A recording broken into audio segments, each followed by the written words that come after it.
Hey friends, down here in the parsonage basement. The other day when it was really windy, the pilot light on our hot water heater went out, and so I woke up in the morning and there was no hot water anywhere, and I suspected that's probably what happened. Sometimes when we have those really windy days, it can blow the hot water heater's pilot light out, or your furnace pilot light out, something like that. So I came down here and checked it out and determined, yeah, that was what it was. It was the pilot light that had gone out. And so, I started to follow the instructions are right here on how to, see if I can show you. It's like, it gives you the instructions right here, how to relight the pilot light. It's a really simple thing. I've done it before. I've done it a bunch of times, but every time especially around a hot water heater, I get a little nervous. And I think it has something to do with the fact that it feels like most of the tank of the hot water heater is wrapped in these warning labels, right? So you come down here and you're trying to find okay, how do I light this? And you're going by all these pictures of people getting engulfed in fire, and people burning their hands on scalding water. There's all these different explosion hazard stickers.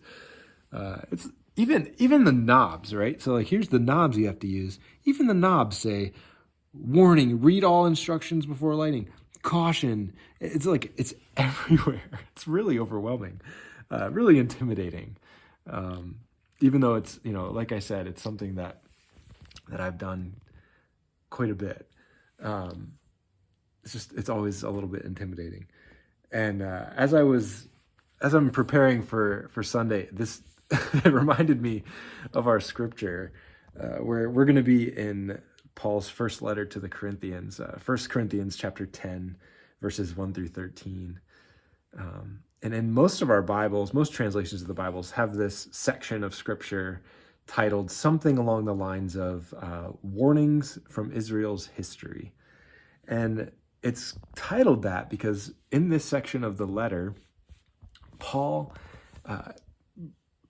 describes a few scenes in the story of Israel after they've been set free from Egypt, but while they are still wandering through the wilderness on their way to the promised land. And Paul describes these scenes of Israel disobeying the Lord in pretty egregious ways, and facing the consequences for it. Many folks died out in the wilderness and they never reached the promised land because they didn't obey the Lord. And Paul says in 1 Corinthians 10, verse 6, he says, "Now these things occurred as examples for us, so that we might not desire evil as they did." And essentially Paul is slapping like one of these warning stickers on these stories, right? So all of these stickers are here because at one point in time when a hot water tank came out, this happened to somebody, right? You hear stories about it happening now, like their hot water tank exploding through someone's house, or all the different poisonous vapors that can escape from a hot water heater. People scalding their hands because it's set too high. All these things happened to someone in the past. And so now there's all these warnings for us for things to pay attention to, things to avoid, so that doesn't happen to us.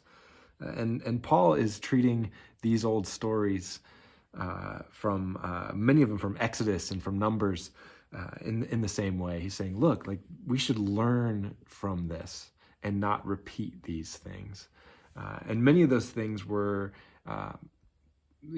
are around idol worship and things like that. And so we are, I think, as contemporary Christians, pretty far removed from not only the ancient story or the ancient stories of Israel's exodus and escape from Egypt. We're also really far removed from the Corinthian church. We're 2,000 years removed from that as well. And so I think we face this sort of double temptation to think, oh, it doesn't apply to us. Those sort of lessons aren't really applicable.